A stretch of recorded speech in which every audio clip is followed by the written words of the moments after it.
and welcome to Joseph's Model Railway and Toy Room.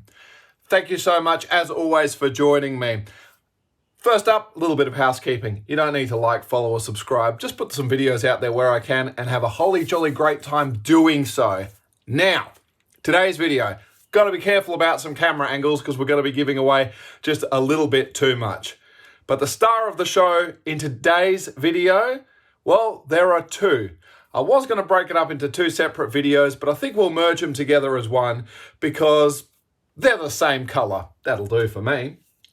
Magic reflective tape. What is this all about exactly? Well, you're going to see exactly what I mean as we change the camera angle. But also, the other important character in this particular video, ta-da! Yes, the Busch Plymouth Fury. Now, this is a 1:87, so again, we're going back to HO scale for this one. But of course, there's logic in everything we're going to talk about in this video. But let us get the camera down, because today we're going to be talking about roadway detail. And what's the story with me putting this particular car, which for all accounts is an American car, on a what is mostly type of English setting? There's got to be more to the story, and yes, there is. Let's get that camera down and have a peep. So as discussed, I need to be a little bit delicate with our camera angles at the moment because this will be the next video that's hidden over to the side road here. We're going to talk about roadside attractions. So we'll come back to that. Now, why on earth have we chosen this particular car? As mentioned, we've tried to keep the theme consistent by using vehicles that fit their application, both in the 00 size, 1:76, and indeed the UK type of thing that we would see. So why on earth have we got a HO scale American Minnesota State Police, I think this actually is, vehicle? Well, first of all, I love this car. This just looks like a real car. I love the detail in the wheels with that sort of the deep dish sort of set wheel there. I love the chrome. As I've said to you so many times, you all know I simply love light. Everything about this is wonderful. So how on earth does this fit into the layout? A couple of things. First of all, it doesn't matter what country you're in, there's going to be a passionate bunch of people that are into their car clubs, historic car clubs, whatever it could be. And I suppose what really, here in Australia and where I live, there are a lot of car clubs that come together portraying all various types of vehicles. What's quite interesting is that one of the popular things that we see is people who purchase American cars known as lowriders. You know, the sort that ride very low, usually will have hydraulics in them. They'll sort of do the three-wheel motion, or they'll tilt and they'll bounce and bump and do things like that. Okay, any more than there's a fair percentage of people with some vintage UK cars that have made their way over and all those other sorts of things. I'm sure if I went to the UK, I'm going to find someone with a Holden special vehicle over there, made here in Australia. Not anymore, unfortunately. Or indeed, I'm sure there's someone in Australia driving around a Reliant Robin, probably making the most of scratching their head saying Bob Jane T-Mart, which is a popular tyre chain here in Australia, that allow you to buy 3, get 1 free. I suppose it means a spare. Always wondered about that particular car and a deal like that. So HO, well, it's going to be smaller. The whole purpose of this, the car will most likely be sitting here all the time. Just like this. So as you go off into the distant, it doesn't really matter what the car is. It just looks like it is truthfully in the right position. And it's easy enough to pull out and admire and look at. The other thing is, thanks to a TV show, again, with our little one as she's growing up, we often catch a little TV show from the UK called Gracie's Amazing Machines, a professional motorbike rider who on each episode will have 3 amazing machines, whether it be cars, whether it be motorbikes, whether it be emergency vehicles, construction vehicles, and we look at the different aspects of them. So it's a nice it's a show that is well put together and very engaging for little ones. And of course, in this particular episode, she happened to be on her test track in the UK, and obviously someone in the UK happens to have one of these Lowriders with the switches on it. So I didn't see, perhaps this is this particular person with their Lowrider and that they've modified or brought over an American ex-police car and done it up and they're on their way to the car show or what have you. That's why we have it. The reason it's HO is because I can't find this particular car in a double O. And I don't think that's a bad thing because, again, this is trying to create that kind of distant type of scene. You know, we could certainly even push it even further away and to a point where it really does sort of seem appropriate. So, fantastic. Let's talk about this reflective tape. Now, in the good old days, you used to be able to buy plastic reflectors, red and white, and they used to be on white sticks along the side of the road, and away you'd go and keep safe at night. As the innovation and time went on, the wooden sticks have been replaced with, certainly in Australia, with a plastic one or with a rubber bottom that if you hit it, it will just flop over and you can keep on driving. Well, that's probably not too bad, although you got to wonder about how we're supposed to be using less plastic in the world. So when I came to doing the barriers on my road here, so again, that particular car, just for those of you looking for the exact details, the number you'll need to look for is 46655 if you're interested. It's certainly in production. It's nothing rare or that special. A few details about it located here on the back of the box.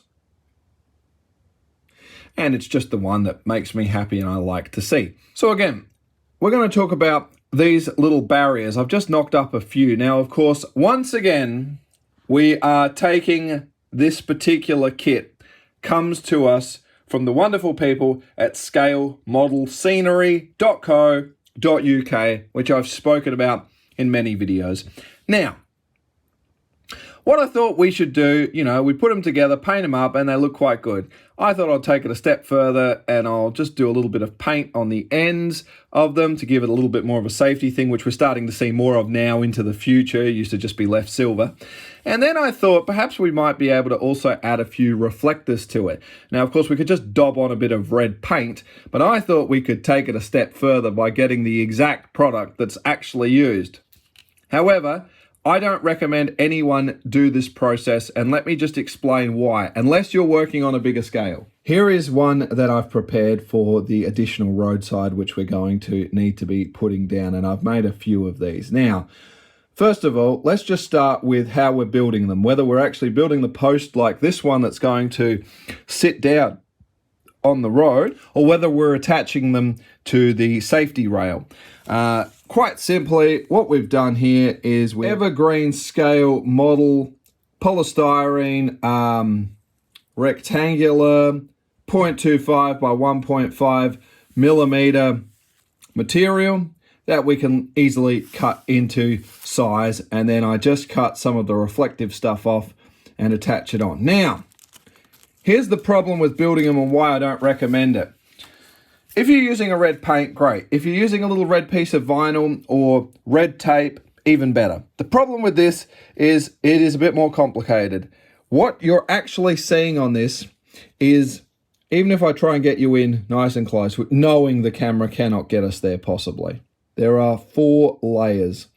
4 layers. First of all, we have the paper on the back, which obviously would peel off and then stick on. Then we have a reflectiveness behind it. Then we have what is basically the honeycomb sort of a structure in it that stands up a little bit tall. And then we finally have the basically what is a red film over it. Not a diachroic film, of course, but basically that's what it is. So as a result, when it's time to dip some glue onto the end of a post, come in with the tweezers and cut this and set this up. First of all, cutting it isn't going to be simple because you're literally trying to cut a series of layers which are going to want to move backwards and forwards as you're trying to come down with your scissors. So it sort of will squash and end up being quite problematic. As you can see, we've had a few attempts at doing several things. So it really is not an easy product to work with. It's certainly cheap enough. You can just grab an offcut from a sign writer that makes the street signs or what have you and carry on, but This is not a good product and easy to work with.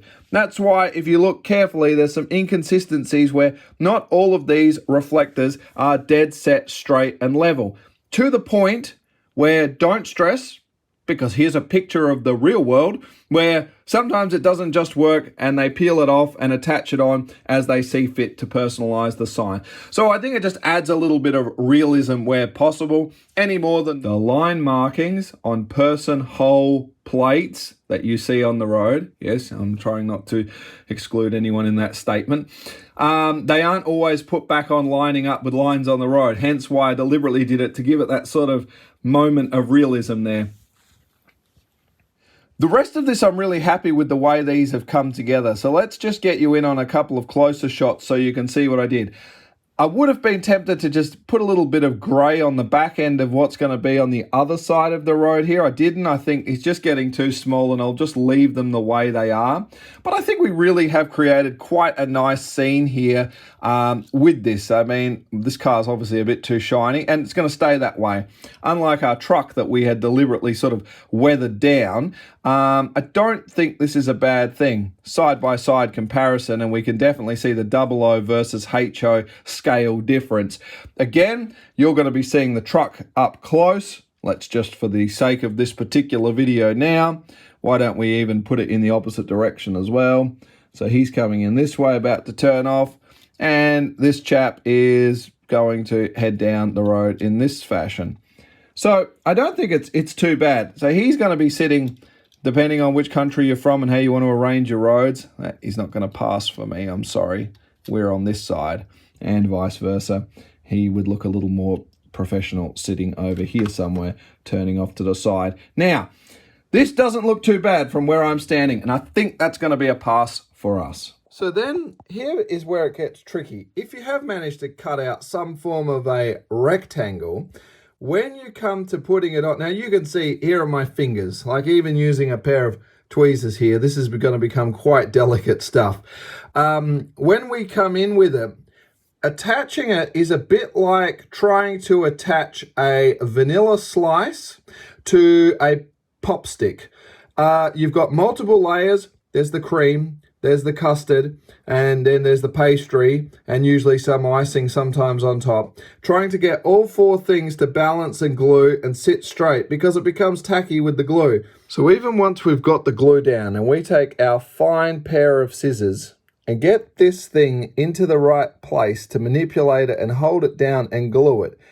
If you go a little bit too far to the left, you're off. If you go too far to the right, you're barely on. So we have to sort of accept this is what it is using that material. If this was just a single piece of red vinyl that we'd cut up, sit into place and put down, or printed a piece of red paper or red card on your printer, snipped it out and put it on, fine. But this stuff, not so. I think the result is fantastic. But as you can see, when we come in close like this, it looks a bit wrong. So thank goodness there are so many out there on the street that are a bit like that, and it makes me look like it's not that bad. But I just put a pin here just so you can appreciate the smallness I'm trying to deal with. And again, I'm standing up, no magnification, having the time of my life clearly. All right, let us zoom out and carry on.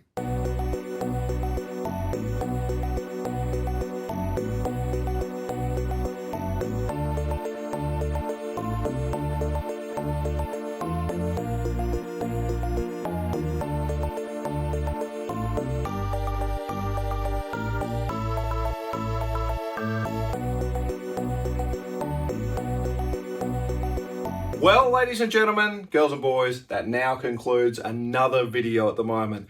It's quick, it's clean, it's simple, and I really do love that red car. Now, what's going to happen next? That scene is far from complete at the moment. As we think back in the mind, I built some lovely railway signs customized to fit that thing. And you are right. We have been building some signs and we need to start getting them into place. Is that the next video? Most probably not.